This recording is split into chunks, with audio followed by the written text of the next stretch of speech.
Hi everyone, আমি ভাস্কর। আজকে যে বিষয়টার উপরে কথা বলবো এটা হয়তো অনেকের হয়তো খারাপ লাগতে পারে, কিন্তু সরি, যেটা অন্যায়, যেটা ভুল, সেটা ভুল অবশ্যই বলবো। আমার তরফ থাকতে কিন্তু সবসময় যেটা ভুল সেটা ভুল বলেছি, সাহস দিয়ে বলেছি। কিন্তু যে চ্যানেল ছোট বলে বা বলে ভুলটাকে ভুল বলবো না, বা এনাকে নিয়ে ভিউস আসছে বলে ভুলটাকে ভুল বলবো না, অন্যায়টাকে অন্যায় বলবো না। আমার চ্যানেলটাকে যে কজন, যদি 10জন যদি ফলো করেন, সেই 10জনই কিন্তু জানে যে এই বান্দাটা কখনো কিন্তু অন্যায়কে কিন্তু প্রশ্রয় দেয় না। দেখুন, আজকে যে বিষয়টার উপরে কথা বলবো সেটা হচ্ছে যে কয়েকদিন আগে রাজ চক্রবর্তী একটা খারাপ মন্তব্য করেছিল, আমি সেটার উপরে একটা ভিডিও করেছিলাম।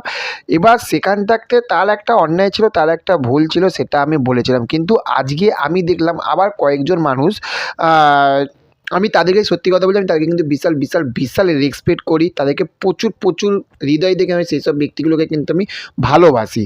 এবার সেখানটাতে কথাটা হচ্ছে যে যেরকম খাদান দেবদা এত বছর পরে যেরকম কামব্যাক করছে, সেই রকমই কিন্তু সন্তান যে সিনেমাটা, এটার গল্পটা হয়তো অনেকের কাছে হয়তো খারাপ লাগতে পারে, কিন্তু বিশ্বাস করবেন না কেন, সন্তান এমনই একটা গল্প, একটা মাটির গল্প।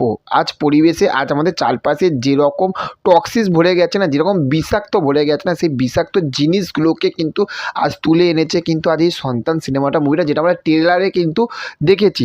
এবং সেখানে মিঠুন চক্রবর্তী রয়েছে। আজ তাহলে যখন রাজ চক্রবর্তী আবারও আজকে কী বলেছে সেটা নিয়ে আবার ভিডিও করা হচ্ছে, কেন এরকম করে বললো বা কেন এরকম করে বললো, এবার সেটা সন্তান সিনেমাটাকে কিন্তু এফেক্ট করছে। যেরকম খাদান একটা সিনেমা আমাদের বাংলাকে আজ বিজনেস দেবে, প্রচুর বিজনেস দেবে, সেই রকমই কিন্তু সন্তানও কিন্তু আজ এই বাংলা ইন্ডাস্ট্রিকে কিন্তু বিজনেস দেবে।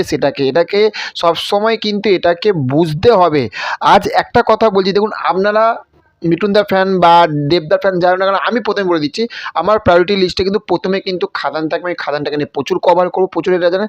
তারপরে আমি কিন্তু সেকেন্ড কিন্তু সন্তান রাখবো, কারণ আমি চাই বাংলায় যেরকম একটা মানুষ, বাংলার মানুষ যেরকম খাদান দেখুক, সেই রকম সন্তান দেখুক। তাহলে আজ এই যে নেগেটিভ মানে যে কথাগুলো আজ মানে বলা হচ্ছে, কী দরকার? এবার থেমে যাও না। রাজদা কী বললো না বললো, এবার থেমে যাও না। এবার থেমে গিয়ে এবার আমরা, যে কেউ যদি খাদান নিয়ে ভিডিও করে খাদানটা নিয়ে ভিডিও করুক, কেউ যদি সন্তান নিয়ে ভিডিও করে সন্তান নিয়ে ভিডিও করুক, মোট আমরা মিলে মিশে থাকতে চাই। যে যা বললো ভুলে যাও, আমি এটাই চাই।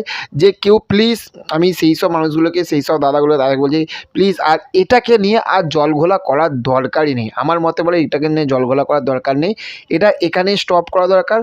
আমি চাই যে খাদান যে লেভেলে ব্যাপক ধামাকা লেভেলে বিজনেস করুক, সেটাও কিন্তু সন্তানটাও কিন্তু একটা ফাটাফাটি লেভেলে কিন্তু একটা বিজনেস করুক, এটা কিন্তু আমি কিন্তু চাই। তো আমার মতামতটা বললাম, আপনাদের কি মতামত? যদি ভুল বলে থাকি, অনেকে তাদেরকে দেখি তো মানে খিস্তি, মানে কাঁচা খিস্তি লেগে, তো প্লিজ আমি এইটুকু বলবো যে গালাগালি দিন, খিস্তি দিন দেবেন না। খিস্তি মানে বুঝতে পেরেছেন তো, বাজে কথা, গালাগালি দিন, মাথা পেতে সহ্য করে নেব যদি ভুল বলে থাকি। আর যদি ঠিকঠাক বলে থাকি তাহলে লাইক, সাবস্ক্রাইব আর কাছের বন্ধুদের কাছে শেয়ার করবেন। Okay, thank you, have a nice day, tata, bye by.